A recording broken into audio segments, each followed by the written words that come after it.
At my daughter's wedding, she looked me in the eye and said, "I have a real mother now, get out." I walked out of that church in silence, but what Rachel didn't know was that she had just woken up the wrong woman. My name is Evelyn. I'm 71 years old, and I have just lived through the greatest humiliation of my life. For 35 years, I was the only mother Rachel ever knew. Her father died when she was 20, and from that day on, I became her entire world. I worked 3 jobs to pay for her private university, sold my late husband's engagement ring to cover her master's degree, and mortgaged this house twice so she would never want for anything. Yesterday morning, I woke up excited ironing my pale pink dress for the wedding. It was the same one I wore to her graduation, the only elegant one I owned. I fixed my hair in the bathroom mirror, practicing the smile I would give when they saw her walk down the aisle.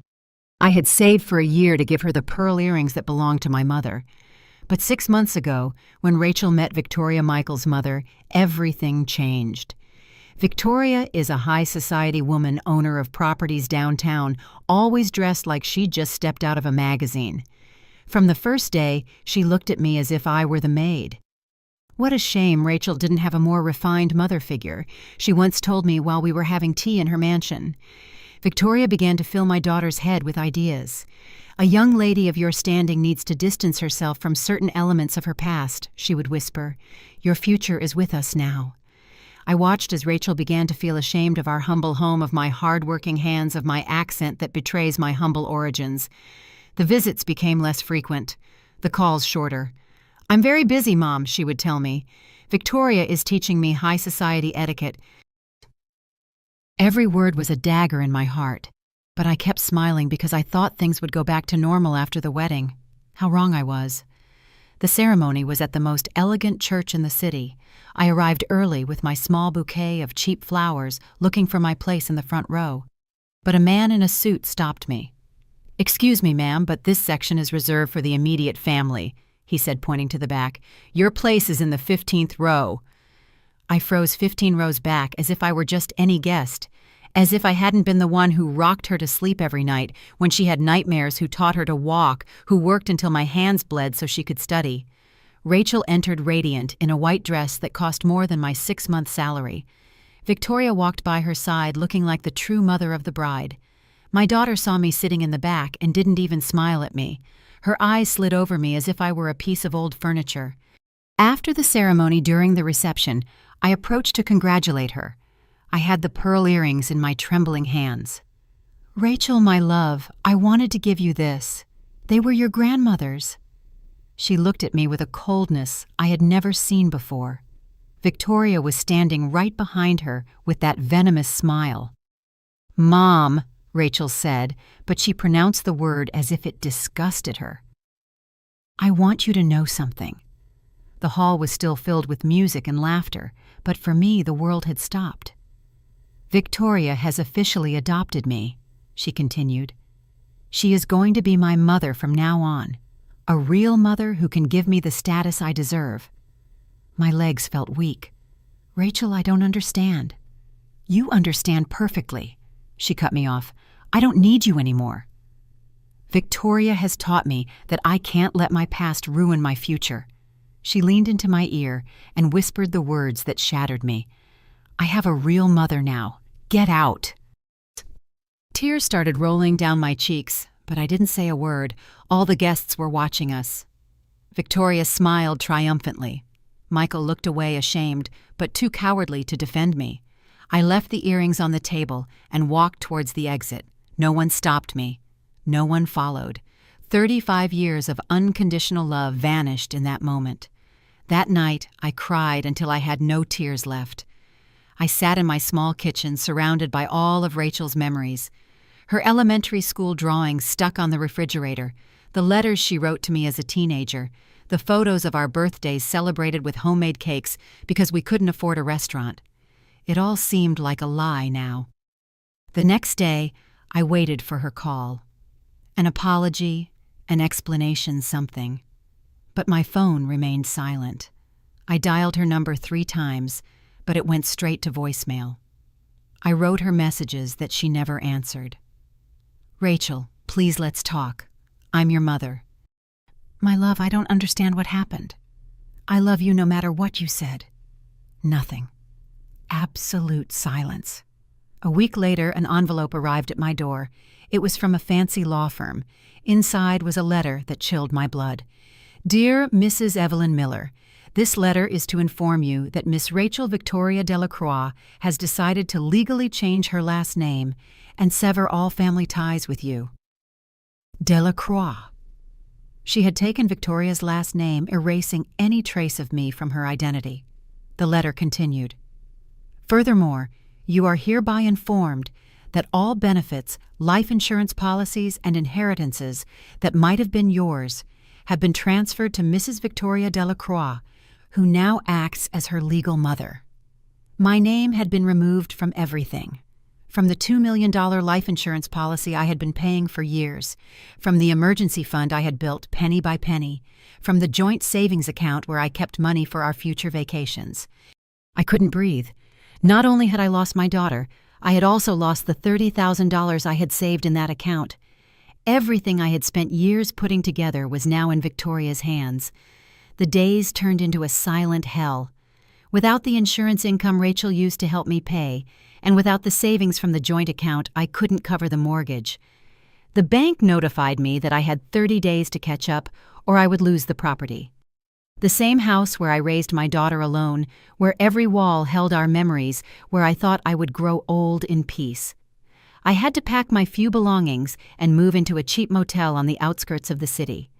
The Sunset Motel had damp stains on the walls, a bed that creaked with every movement, and the constant noise of traffic that wouldn't let me sleep. I paid $150 a week, money that came from my small widow's pension. In the mornings, I would walk to the corner diner, where a cup of coffee cost $3. I would sit at the same table by the window, watching happy families pass by, mothers with their adult daughters, arm in arm, shopping together, laughing together. What I thought I would have forever.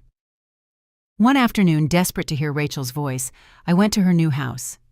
Victoria had given her a mansion in the most exclusive neighborhood as a wedding gift. I stood in front of the Golden Gate, looking at the illuminated windows, imagining my daughter having dinner with her new family. I rang the bell. A maid opened the gate. "I'm looking for Rachel," I said with a trembling voice. "I'm her mother." The woman looked at me with pity. "I'm sorry, ma'am, but I have orders not to let you in." Miss Rachel was very clear. "You are no longer welcome here." My knees almost gave out. My own daughter had given orders to treat me like a dangerous stranger. I walked away from that gate feeling smaller than ever, walking alone through those elegant streets where I clearly didn't belong. Back in my motel room, I sat on the edge of the bed looking at an old photo I had managed to save. Rachel was 8 years old. She was hugging me after her school play. I had skipped work to go see her perform as a princess. "You're the best mom in the world," she had told me that night. "I love you more than anything." Now those words sounded like cruel jokes of fate. The following days were a routine of survival. I would wake up, have a cheap granola bar for breakfast, and go out looking for a job at 71 when no one wants to hire an old woman. I would return to the motel at dusk, buy something to eat at the gas station mini-mart, and lie down wondering how I had gotten to this point. One night, while trying to sleep in that uncomfortable bed, I heard laughter through the thin walls. A family was celebrating a birthday in the next room. "Happy birthday, sweetie," a mother shouted to her adult daughter. "I love you so much." The sound of their happiness was like salt in my open wounds. I got up and went out to the motel's small balcony. The city glittered in the distance, full of lights and life, but I felt completely disconnected from all of it.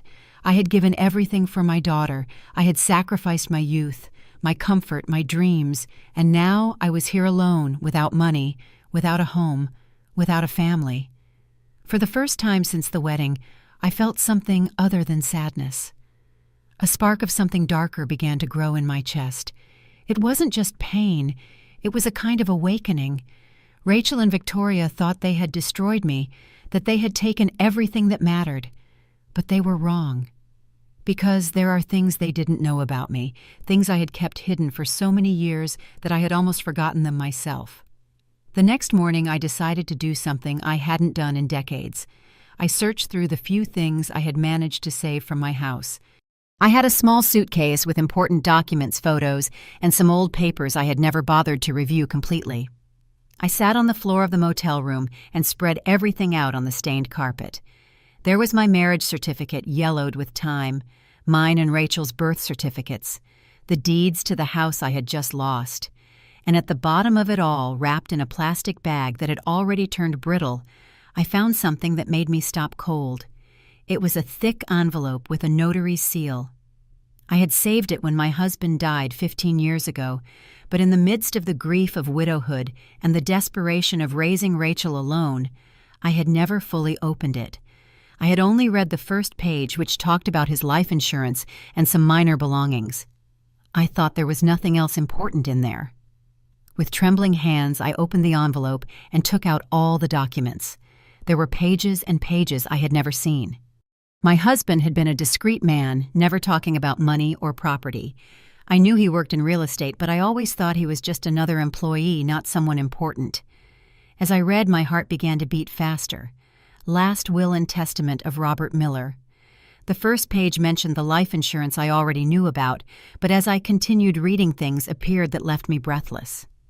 To my beloved wife, Evelyn Miller, I leave all of my real estate properties, including the commercial building located at 2847 Grand Avenue, with an assessed value of $800,000. My eyes widened. A commercial building. Robert had never told me he owned a building. I kept reading, my hands shaking.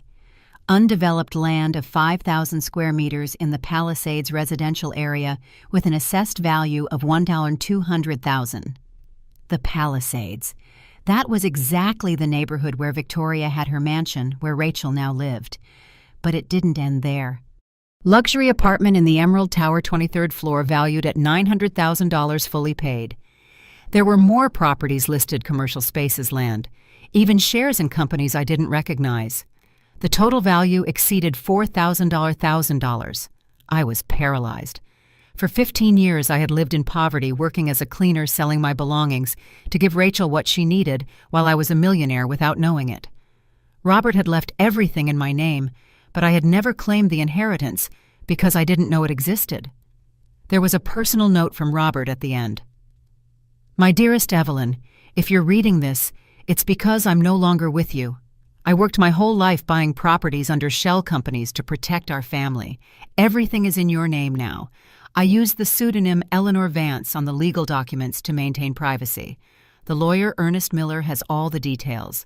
I trust you will use this inheritance wisely. I love you forever. Eleanor Vance. Robert had created a completely separate legal identity to manage the properties. I was Eleanor Vance, a multi-millionaire businesswoman, and I didn't know it. With trembling hands, I searched the envelope until I found an old business card. Ernest Miller, real estate attorney. The phone number was still there, printed in faded gold letters. I dialed the number from the motel's payphone. I wasn't sure if the lawyer was still working after so many years. It rang 3 times before a male voice answered. Miller Law Firm, good morning. Good morning, I said with an unsure voice. I'm looking for Mr. Ernest Miller. I am Eleanor Vance. There was a silence on the other end. Then the voice became more formal, almost reverent. Mrs. Vance, we have been waiting for your call for 15 years. Mr. Miller is available for you immediately. When can you come to the office? 2 hours later, I was sitting across from an elegant man in his 60s in a luxurious office downtown. Ernest Miller received me as if I were the Queen of England. Mrs. Vance, he said, using the name Robert had chosen, your husband was a very intelligent man. He created a real estate empire using your alternate identity. Everything is perfectly legal, all taxes paid, all documents in order. I was just waiting for you to come and claim what is yours. He showed me folders full of contracts, deeds, account statements. Your properties have been generating rent all these years. We have a fund of $4,200,000 waiting for you, plus the properties which are now worth considerably more than when your husband bought them. My head was spinning. $4,200,000? In cash, yes, plus the properties. In total, your estate exceeds $8 million. Mrs. Vance. $8 million. While I was living in a $150 a week motel, I had $8 million waiting for me. There's something else, Mr. Miller continued, opening a red folder. One of your properties is particularly interesting. Are you familiar with the Palisades neighborhood? My heart stopped. Yes, I am. You own the land where that entire residential section is built. The mansions are built on your land, Mrs. Vance, including the mansion of the Delacroix family. Victoria, the woman who had taken my daughter from me, who had humiliated me, who thought she was superior to me, was living on my land.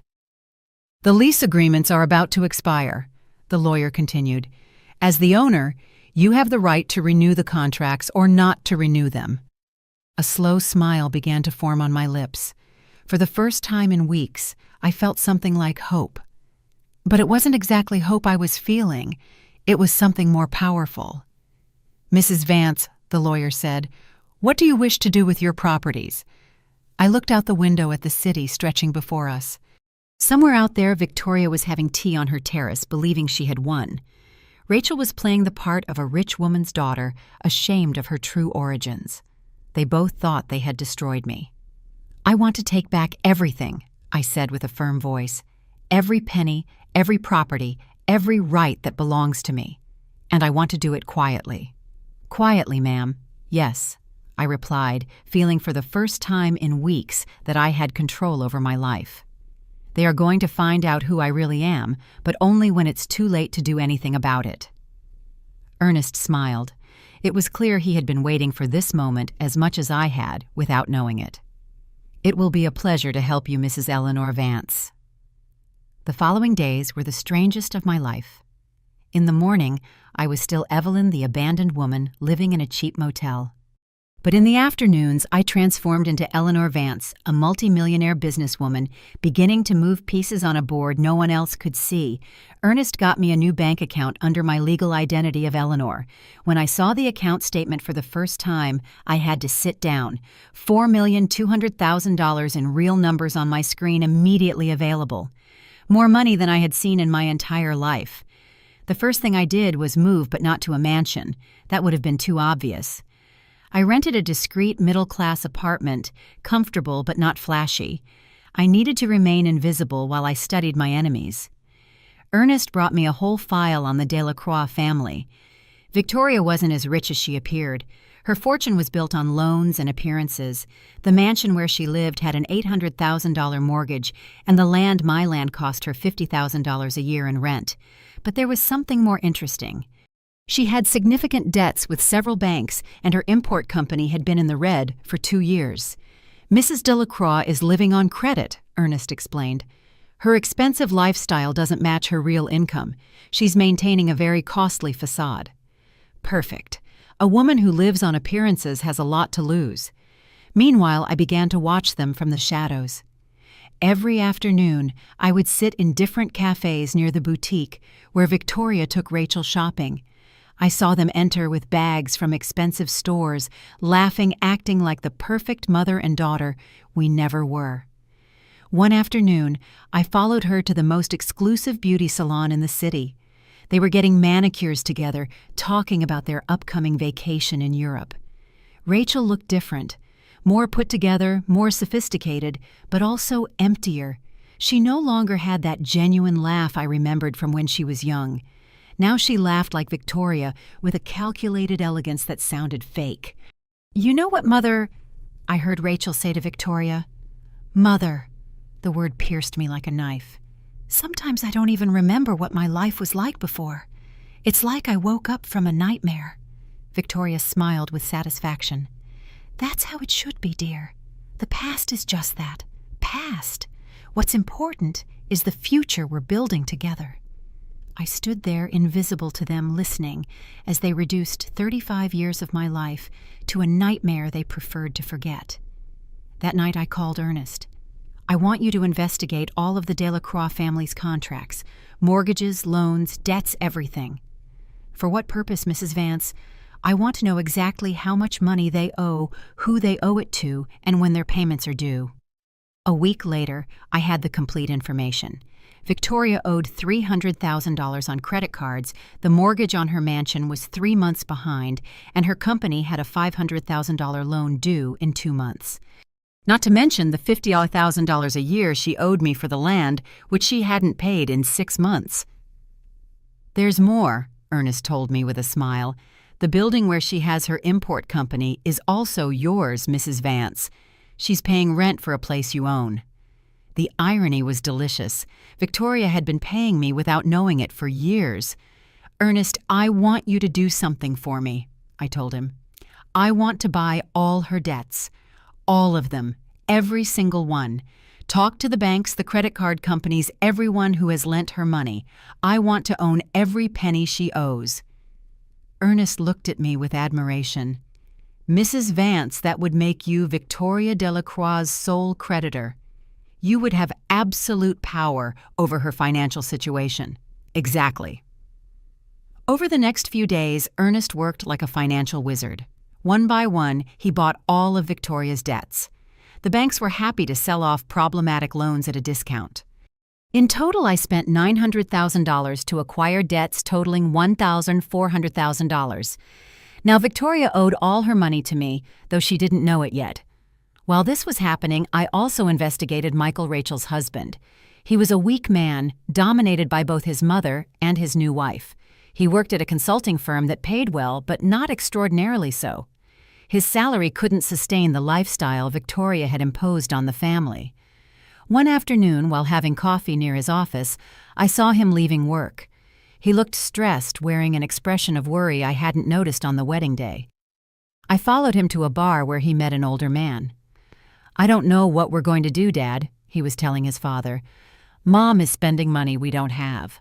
The cards are maxed out, the house has mortgage problems, and Rachel doesn't understand that we're not as rich as we pretend to be." His father sighed. "Your mother has always lived beyond our means. But now with Rachel in the family, she feels pressured to maintain a standard we can't afford.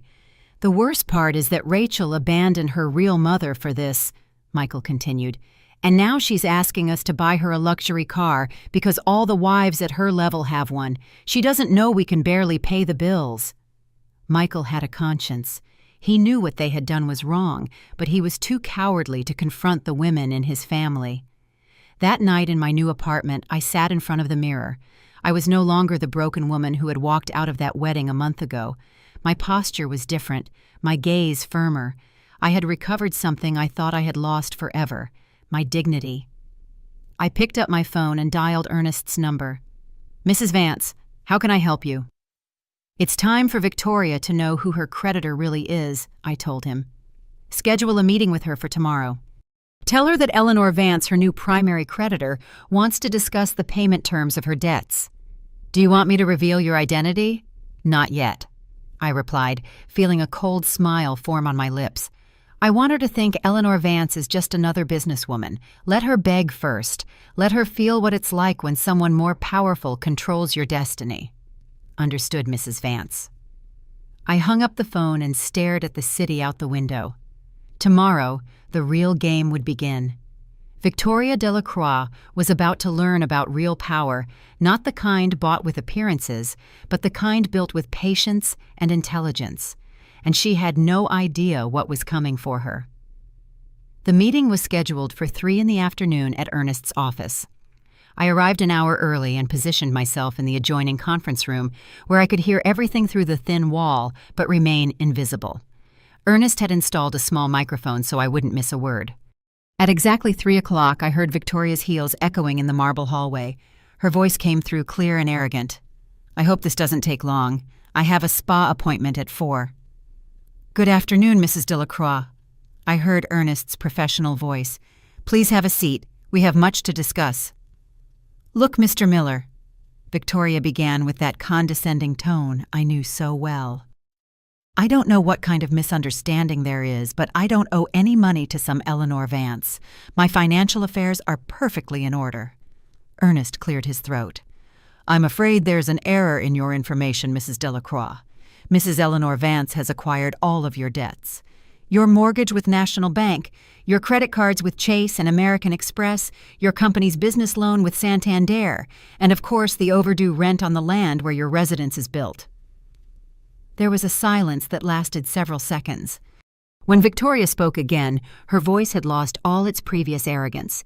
"How is that possible? The banks can't sell my debts without notifying me." "Yes, they can, Mrs. Delacroix, when the loans are significantly in default. According to our records, you owe a total of $1,400,000 to Mrs. Eleanor Vance. Your situation is delicate." "This is ridiculous." I heard Victoria stand up from her chair. "Who is this Eleanor Vance? I've never heard that name in business circles." "She is a very discreet businesswoman, Mrs. Delacroix. She prefers to keep a low profile, but I assure you she is completely legitimate. In fact, she is one of the most important real estate owners in the city. I want to speak with her immediately. I'm afraid that won't be possible today. Mrs. Vance is currently evaluating her legal options. However, she has authorized me to offer you a payment plan." Victoria fell silent, waiting. "You have 30 days to pay the full amount of the debt, or Mrs. Vance will proceed with the seizure of your properties and the foreclosure of the mortgage." 30 days? That's impossible. Who has $1,400,000 available in a month? Those are the terms Mrs. Delacroix, although Mrs. Vance did mention she might consider alternative terms if you are willing to make certain concessions. "What kind of concessions?" "First, the immediate vacating of the land in the Palisades. Second, the transfer of your import company as part of the payment. And third, a public apology for certain social indiscretions." I couldn't help but smile. Ernest was following the plan we had discussed perfectly. "Social indiscretions. What are you talking about?" "Mrs. Vance is aware of situations where you have inappropriately interfered in the family relationships of others. She considers this morally reprehensible." Victoria was silent for a long moment. I could imagine her trying to process all the information. "I need time to think," she finally said with a trembling voice. "Of course. You have until noon tomorrow to give me an initial response. After that, Mrs. Vance will proceed with the corresponding legal actions." I heard Victoria's footsteps leaving the office, but this time they weren't the confident heels from before. They sounded hurried, nervous. 10 minutes later, Ernest entered the room where I was waiting. "How did I do, Mrs. Vance?" "Perfectly," I told him. "Did you notice how her voice changed when she realized she had no control? Yes, she went from arrogance to panic in a matter of minutes. What do we do now? Now we wait. And in the meantime, we prepare for the second phase." That night, I set in motion the most delicate part of my plan. I had hired a private investigator to monitor Victoria and Rachel's phone conversations. It wasn't entirely legal, but Ernest had contacts who could do these things discreetly. At 8 o'clock, I received the transcript of the call Victoria had made to Rachel as soon as she got home. "Rachel, we need to talk urgently." "What's wrong, Mother? You sound upset." "We're in serious financial trouble. There's a woman named Eleanor Vance who has bought all our debts. She wants the full amount in 30 days or she takes everything." "Eleanor Vance. I've never heard that name. How much money?" $1,400,000. There was a long silence. "Rachel, are you there?" "Yes, I'm here. It's just, Mother, where are we going to get that much money?" "I don't know. Your husband earns well, but not that well, and my business has been slow." "What's going to happen to the house, to our lifestyle?" "I don't know, dear. Maybe we'll need to make some adjustments." "No, I can't go back now. I've already told all my friends I have a new life. I can't suddenly show up living like before." "Like before? Like when she lived with me," I thought bitterly. "Calm down, Rachel. We'll find a solution. What if we ask Michael's father? He has money." "No, I already tried. He's also worried about his own finances. He says he can't help us with such a large sum." "Then what are we going to do?" "I'm going to talk to this Eleanor Vance. I'll see if I can negotiate something. In the meantime, you need to talk to Michael. See if he knows anyone who can lend us money." "Okay, but Mother, promise me we won't lose everything. I can't go back to that life. That life. The life with me. the life where she was loved unconditionally but didn't have mansions or luxury cars. The call ended there, but it was enough. Victoria was desperate, and Rachel was more worried about maintaining her new image than solving the real problems. The next day at 11 in the morning, Victoria called Ernest's office. "Mr. Miller, I've been thinking about Mrs. Vance's proposal. I need more time, and I would also like to meet her personally." "Mrs. Vance has agreed to a meeting, but on her terms. It will be tomorrow at 5 in the afternoon in her private office." "Where is that?" "In the Emerald Tower building, 23rd floor. It's the presidential suite office." Emerald Tower, 23rd floor. My luxury apartment that I had inherited from Robert. Victoria didn't know she would be walking into my home. "All right, I'll be there. Mrs. Delacroix, there is one more condition." "What is it?" "Mrs. Vance insists that you come alone, without lawyers, without family, without witnesses." Victoria agreed, though her voice betrayed her nervousness. That night, I prepared everything carefully. I hired a cleaning company to leave the apartment spotless. I ordered an elegant conference table to be set up in the main living room. I bought an expensive business suit, had my hair done at an exclusive salon, and for the first time in decades, I wore professional makeup. When I looked in the mirror, I didn't recognize the woman looking back at me. I was no longer Evelyn, the cleaning lady abandoned by her daughter. I was Eleanor Vance, a powerful businesswoman who controlled the destiny of her enemies. Tomorrow, Victoria would meet Eleanor Vance, but she still wouldn't know that Eleanor Vance and Evelyn Miller were the same person. Not yet. At 5 o'clock in the afternoon, my apartment doorbell rang. From the security camera, I could see Victoria in the hallway, visibly nervous, checking her appearance in the elevator mirror. She was wearing her best light pink suit and her most expensive jewelry, but for the first time since I'd known her, she didn't radiate that arrogant confidence that had bothered me so much. I waited exactly 2 minutes before opening the door. I wanted her to feel the discomfort of waiting. "Mrs. Delacroix," I said in a cold, professional voice when I finally opened it. "I'm Eleanor Vance." Victoria looked me up and down, clearly trying to size me up.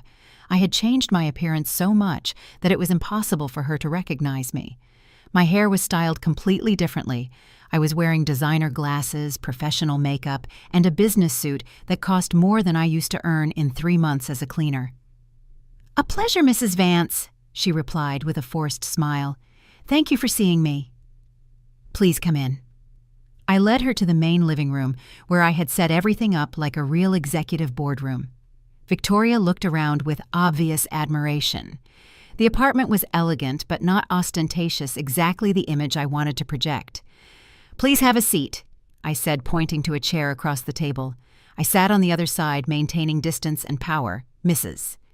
Vance," Victoria began in a careful voice, "I believe there's a misunderstanding about my financial situation." "There are no misunderstandings," I interrupted her firmly. "Your debts are perfectly documented. $1,400,000 in total. It's just that, well, these last few months have been difficult. My company is going through a temporary restructuring." "Your company is bankrupt, Mrs. Delacroix. It has been in the red for 2 consecutive years." Victoria turned pale. "You've done a lot of research on me." "I research everyone who owes me significant money. It's a sensible business practice." "Look, Mrs. Vance." Victoria changed her strategy, leaning forward with that manipulative smile I knew so well. "I am a society woman in this city. I have important connections. I'm sure we can reach an arrangement that benefits us both." "What kind of arrangement are you proposing?" "Well, I can pay you a portion now and the rest in monthly installments. I can also introduce you to the right social circles. A businesswoman like you could benefit from the proper connections." I couldn't help but give a cold smile. "You're offering me social connections as a form of payment. It's a legitimate proposal. At our social level, relationships are as valuable as money." "Our social level," I repeated slowly. "Tell me, Mrs. Delacroix, what do you know about my social level?" Victoria shifted uncomfortably in her seat. "Well, it's obvious that you are a successful, educated, refined woman." "Unlike whom?" "I'm sorry, I don't understand the question." I'm wondering if you believe all women deserve respect, regardless of their background or economic situation." Victoria frowned, clearly confused by the turn in the conversation. "Of course I do. I respect all people, all of them." "Yes, all of them, even the working mothers who raise their children alone. Of course. Even the women who work as cleaners to pay for their children's education." Victoria was starting to look uncomfortable. "Mrs. Vance, I don't understand where you're going with these questions." "I'm trying to understand your character, Mrs. Delacroix, because you see I have information about certain situations where you have shown a remarkable lack of respect for women in vulnerable situations." "I don't know what you're talking about." "You don't. I understand that you recently convinced a young woman to abandon her biological mother so you could legally adopt her." Victoria stiffened. "That is a private family matter." "Private? A public humiliation at a wedding is not exactly private." "How do you know about—" Victoria stopped, her eyes widening in alarm. "I know many things, Mrs. Delacroix. For example, I know you told that young woman that her biological mother was an embarrassment to her new social position." The situation was complicated. Rachel needed guidance to adapt to her new lifestyle. Guidance that included teaching her to despise the woman who sacrificed everything for her. Victoria stood up from her chair.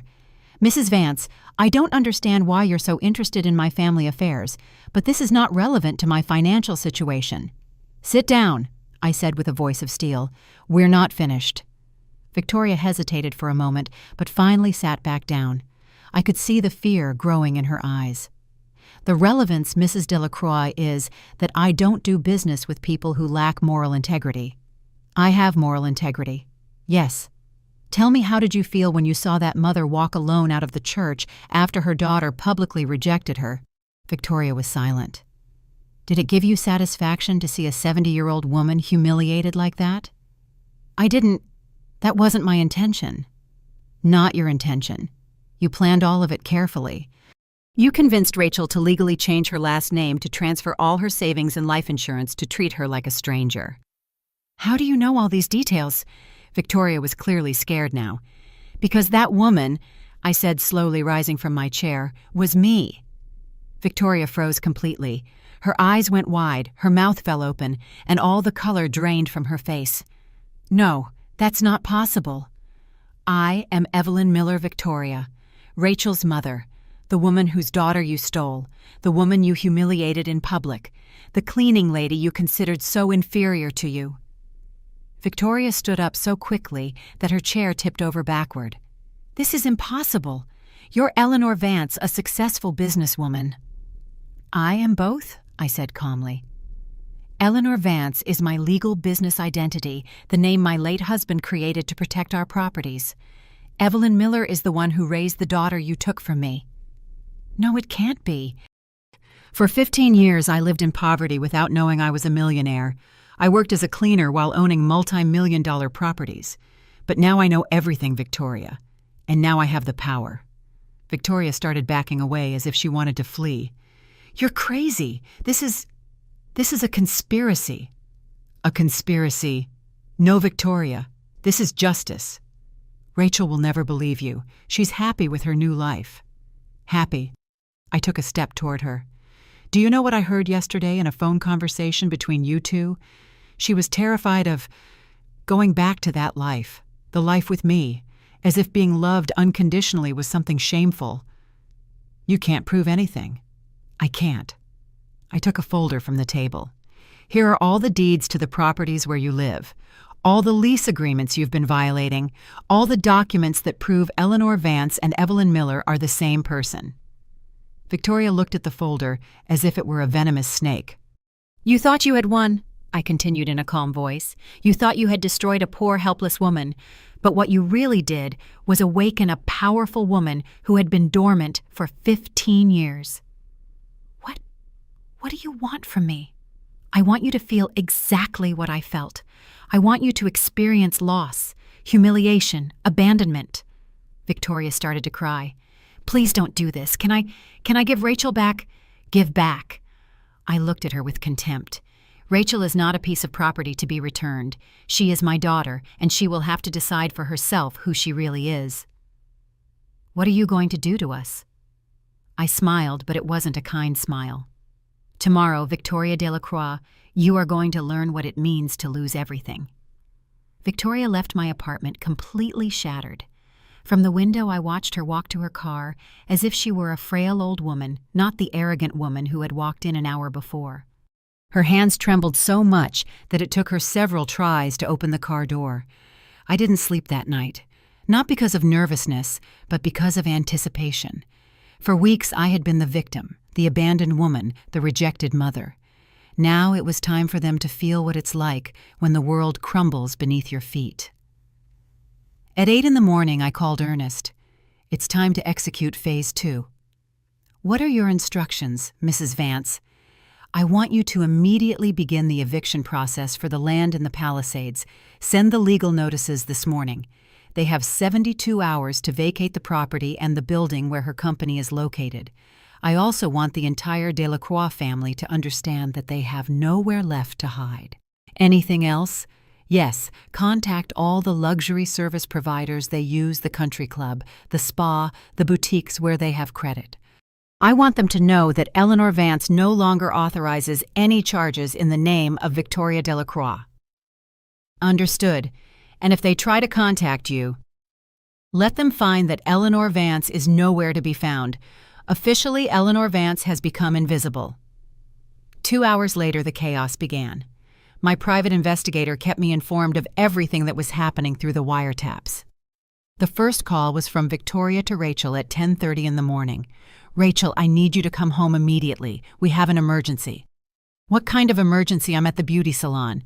Get out of the salon now. We have to leave the house in 72 hours. What are you talking about? Eleanor Vance, oh my God, Rachel, she's your biological mother. There was a silence so long, I thought the call had been disconnected. That's impossible.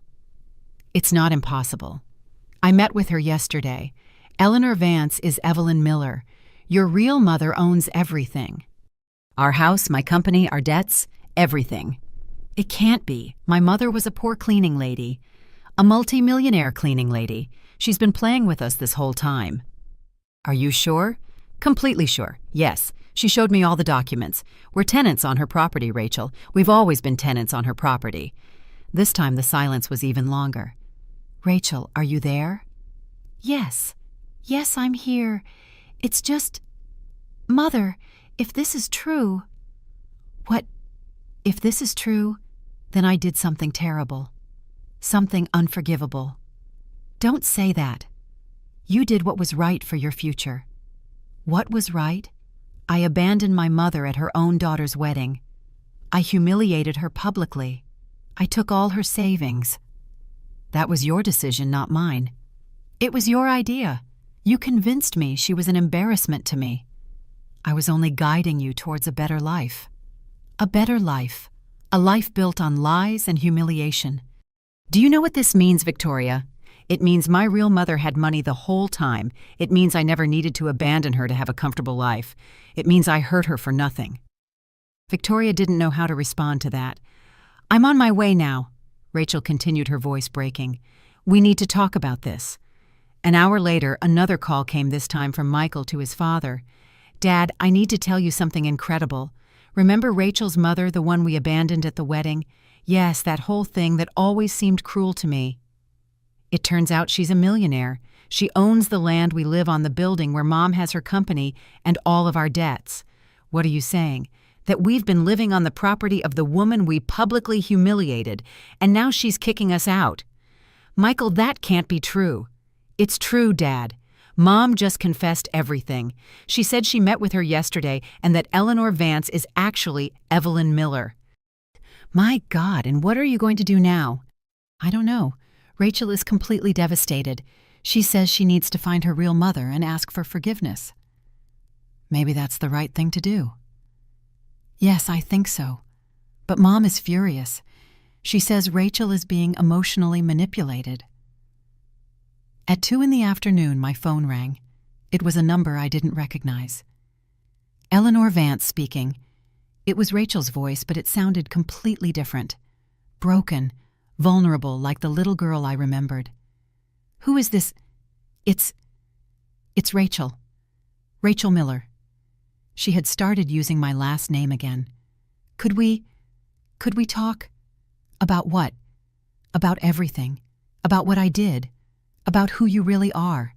About whether there's any way to fix this." "Where is Victoria?" "I don't know. She left after our argument. I think she went to talk to lawyers to see if she can stop the eviction." "And what do you want, Rachel?" There was a long pause. "I want to see my real mother. I want to ask her for forgiveness for the most terrible thing I've ever done in my life." "Your real mother is dead," I told her coldly. "She died the day you abandoned her in that church." "Don't say that, please." "Why not? It's the truth. The woman who raised you, who sacrificed everything for you, who loved you unconditionally, that woman no longer exists. Eleanor Vance is someone different." "Please." Her voice broke completely. "I know I don't deserve forgiveness.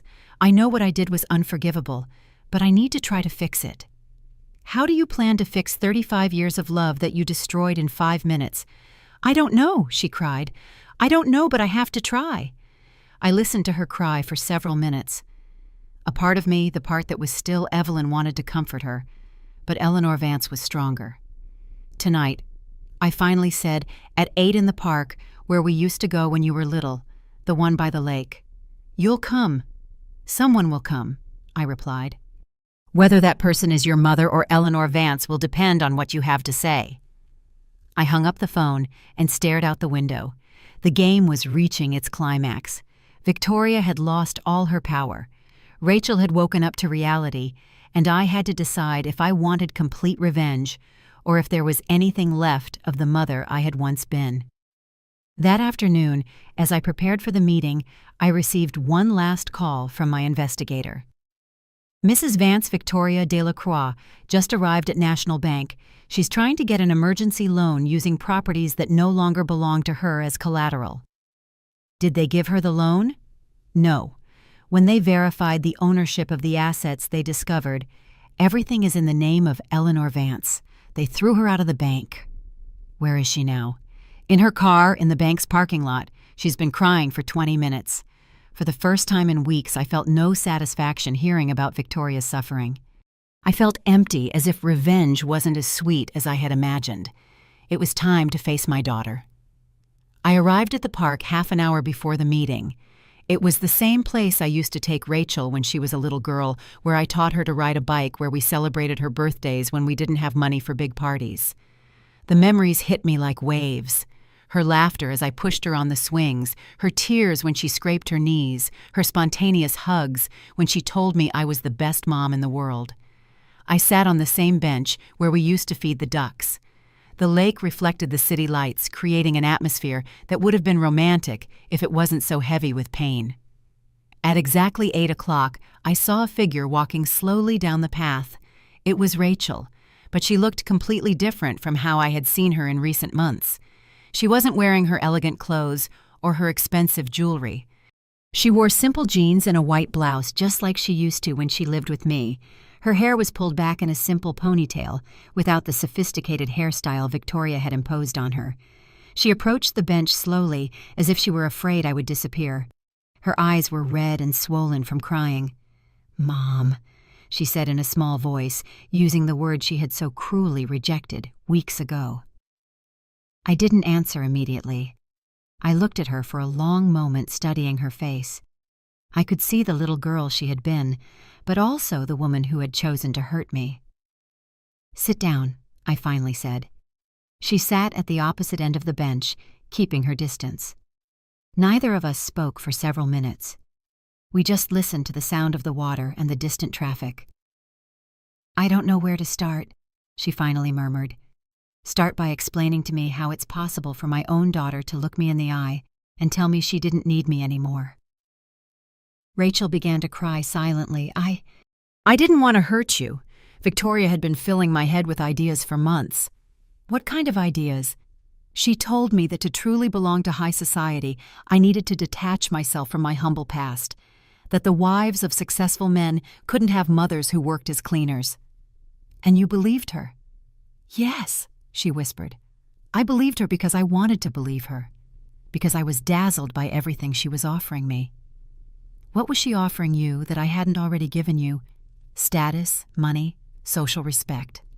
She paused. "Superficial things that I now realize don't matter at all compared to what I lost." "And what did you lose, Rachel?" "You. I lost the only person in the world who loved me unconditionally. I lost the woman who worked 3 jobs to pay for my university. I lost my real mother." The tears were flowing freely down her face now. "Victoria never really loved me. She saw me as a project, a doll she could mold for her own satisfaction. But you loved me for who I was, not for who I could become." "And why did it take you so long to realize that?" "Because I was blind. Because I was so obsessed with fitting into a world I thought was better than my life with you." She looked me directly in the eyes. "Do you know what Victoria told me today when she found out you were Eleanor Vance?" "Tell me." "She told me I should be happy, because now I had access to a real rich mother. She didn't understand why I was crying. To her, you were only valuable now that we knew you had money." I felt a pang of pain mixed with anger. "And what did you say to her?" "I told her she had never understood anything, that a mother's worth isn't measured in dollars, but in years of sacrifice, of unconditional love, of being there when you need her most." Her voice broke. "I told her I had lost the best woman in the world by following her advice." We were silent again. I was struggling with conflicting emotions. The part of me that was still Evelyn wanted to hug her, forgive her, tell her everything would be okay. But Eleanor Vance was more cautious, more hurt. "Do you know how much money I lost because of you two?" I asked her. "Money. The $30,000 I had saved in our joint account. It was transferred to Victoria when you changed your last name. I had to live in a motel because I couldn't pay the mortgage without that money." Rachel covered her mouth in horror. "No, I didn't know that happened." "You didn't know. You signed the papers, Rachel. You authorized the transfer of all my savings. Victoria told me they were legal formalities, that they wouldn't affect your financial situation." "Lie after lie," I muttered. "Do you realize how she manipulated you?" "Yes, now I realize. But you know what the worst part is? That I wanted to be manipulated. Because it was easier to believe that you weren't enough for me than to face the reality that I was an ungrateful daughter." Her words hit me like a punch to the stomach. It was the first time she had taken full responsibility for her actions. She wasn't just blaming Victoria. "When I was a little girl," she continued, "I always felt different from the other girls at my school. They had parents with office jobs, big houses, expensive vacations, and I had a single mother who worked cleaning toilets to pay for my school." "You were ashamed of me." "Sometimes," she admitted, and even though I knew it was the truth, hearing it hurt. "Not all the time, but sometimes yes. And I hated myself for feeling that way because I knew you were incredible. I knew other mothers wouldn't have done half of what you did for me. But when Victoria showed up, she offered you the chance to have the mother you always wanted." "Exactly. And I was selfish and cowardly enough to take it." I got up from the bench and walked toward the lake. I needed to process what I was hearing. Rachel followed me but kept her distance. "Do you know what's the most painful part of all this?" I asked without turning to look at her. "What? That if you had told me all this before, if you had explained how you felt we could have worked together to improve our lives. I had money, Rachel. I always had it. We could have lived comfortably. We could have traveled. We could have had everything you wanted without you abandoning me. I didn't know you had money. But you knew I loved you. And you knew you loved me. Wasn't that enough to at least talk to me before making such a drastic decision?" "You were right," she cried. "You were absolutely right. I was a coward. I was selfish. I was cruel." I turned to face her. "And what do you want now, Rachel?" "What do you expect from this conversation?" "I don't expect anything," she replied. "I don't expect your forgiveness because I know I don't deserve it. I don't expect things to go back to the way they were because I know that's impossible. I just wanted you to know that I realized the magnitude of what I did and that I would give anything to be able to undo it. Anything. Anything. Would you leave Michael? Would you give up your new life? Would you go back to living with me in a humble apartment as if nothing had happened? She hesitated for only a second. Yes. Even if it meant publicly admitting you were wrong, even if your new high society friends turned their backs on you. Yes, she answered more firmly. I would rather be poor and despised with you than rich and respected without you. For the first time in weeks, I felt something like hope growing in my chest. But Eleanor Vance wasn't ready to give up so easily. I'll have to think about it, I told her. This conversation doesn't erase what happened. I know. I'm just asking for a chance to show you I can be the daughter you always deserved. There will be a meeting at Victoria's house tomorrow, I told her. The lawyers are going to execute the eviction. If you really want to prove something to me, show me whose side you're on when the time comes. The morning of the eviction, I arrived at the Palisades mansion at 9 o'clock sharp. Ernest accompanied me with a folder full of legal documents and 2 court officers. I had decided to be present as Eleanor Vance, not as Evelyn. I wanted Victoria to see exactly who held the power now. The mansion looked different in the morning light. It was no longer the symbol of unattainable luxury that had intimidated me months ago. It was simply a house built on my land, occupied by people who owed me $1,400,000. Victoria opened the door before we even rang the bell. She looked terrible with deep, dark circles under her eyes, disheveled hair and the same wrinkled clothes from the day before. She had aged 10 years in 2 days. "Good morning, Mrs. Delacroix," I said in a professional voice. "We are here to execute the legal eviction from this property." "This is unfair," she said in a hoarse voice. "You're using your money for revenge. I'm using my money to reclaim what is legally mine. You have violated the terms of the lease agreement by not paying rent for 6 months, because I didn't know you were the owner. Ignorance does not nullify contractual obligations, Mrs. Delacroix." We entered the house. Victoria had packed some suitcases, but it was obvious she wasn't finished.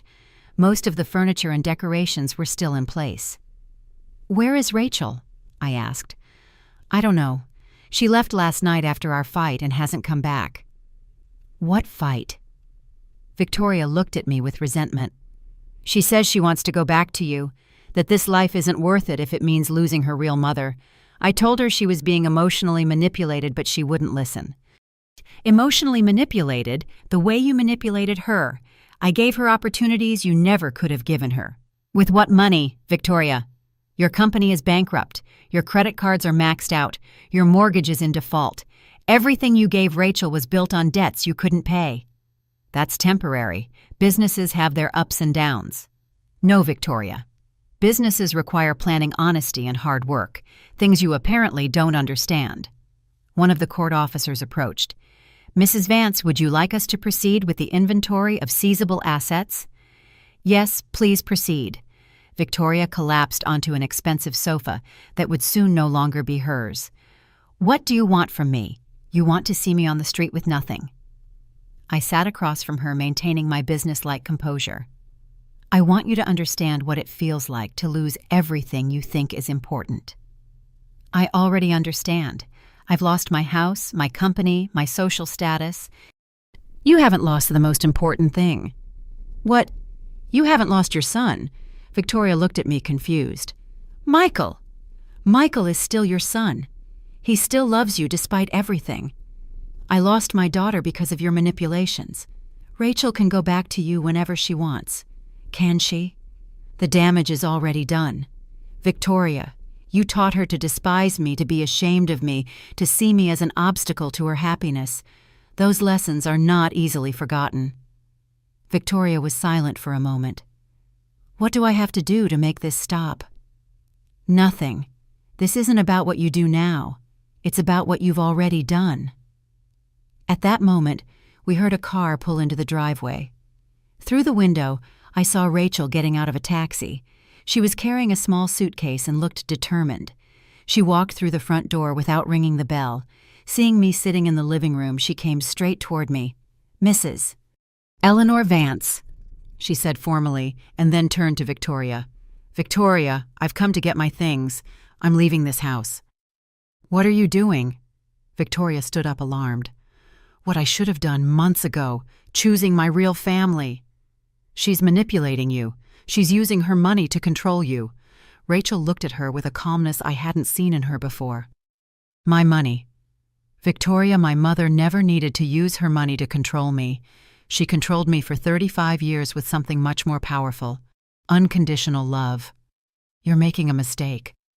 The mistake was made 6 months ago when I decided to be ashamed of the woman who gave me life. Rachel turned to me. Mrs. Vance, I know I have no right to ask you for anything, but if there is any chance of getting my mother back, I am willing to do whatever it takes, including giving up my marriage. My marriage is based on lies and manipulation. Michael is a good man, but he can't separate himself from his mother, and I can't continue living in an environment where my past is considered a source of shame. Victoria approached Rachel. You're going to throw your life away for a woman who is emotionally blackmailing you. The only one who emotionally blackmailed me was you, Rachel replied firmly. You convinced me that my mother's love wasn't enough because it didn't come with social status. You taught me to value appearances more than genuine feelings. I gave you opportunities. You gave me a golden cage. You turned me into someone I wasn't, someone who could abandon her own mother for money. Rachel knelt before me. Mom, I know I'm not Rachel Miller anymore. I know I'm Rachel Delacroix on legal papers. But if you'll let me, I want to be your daughter again. I want to get my real last name back. I want to get my real life back. I looked at her for a long moment. Eleanor Vance wanted to keep punishing her, to keep making her suffer for the pain she had caused me. But Evelyn, the mother I had been for 35 years, was tired of so much pain. Get up, I said softly. She stood up, tears streaming down her face. If you really want to be my daughter again, there are conditions. Whatever they are. First, no easy money. You're going to work, you're going to earn what you have, you're going to value every penny just like I did for years. Yes. Second, no being ashamed of who you are or where you come from. You're going to honor our history, our struggles, our sacrifices. Yes. Third, you're going to help me with something important. What? We're going to create a foundation for single mothers who need support to educate their children. We're going to use my money for something that really matters. I would love to do that with you. For the first time in weeks, I felt that Eleanor Vance and Evelyn Miller could coexist peacefully. One was power and justice. The other was love and compassion. Victoria, I turned to her one last time. You can stay in this house for 1 more week to find another place. After that, the property will be renovated for the foundation. 1 week? That's it. It's more than you gave me. I had to leave my own life immediately. Victoria collapsed back onto the sofa, finally understanding that she had lost completely. Rachel and I walked out of that mansion together. Outside in the morning sun, she took off the expensive earrings she was wearing and let down her sophisticated ponytail. You know what the first thing I want to do is? She asked me. What? Go to our favorite cafe, the cheap one on the corner where we used to have breakfast on Sundays. I want to sit with you at that table by the window and listen to you tell me about your life as Eleanor Vance. I want to meet my multimillionaire mother, but I also want to get my mom back who made pancakes on Saturday mornings. For the first time in months, I smiled genuinely. That sounds perfect, but you're paying for the coffee with your own money from the job you're going to get tomorrow. Deal? She laughed, and for a moment, she was my 8-year-old girl again, hugging me after her school play. 6 months later, the Evelyn Miller Foundation was helping over 200 single mothers educate their children.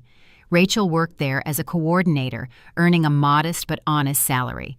Victoria had disappeared from our lives, and according to the latest news, was living in a small apartment on the outskirts of the city. Justice doesn't always mean revenge. Sometimes it means reclaiming what truly matters, love real family, and the peace of knowing that your worth isn't measured in money, but in the lives you touch with your heart. I forgive you, my daughter, but above all, I forgive myself.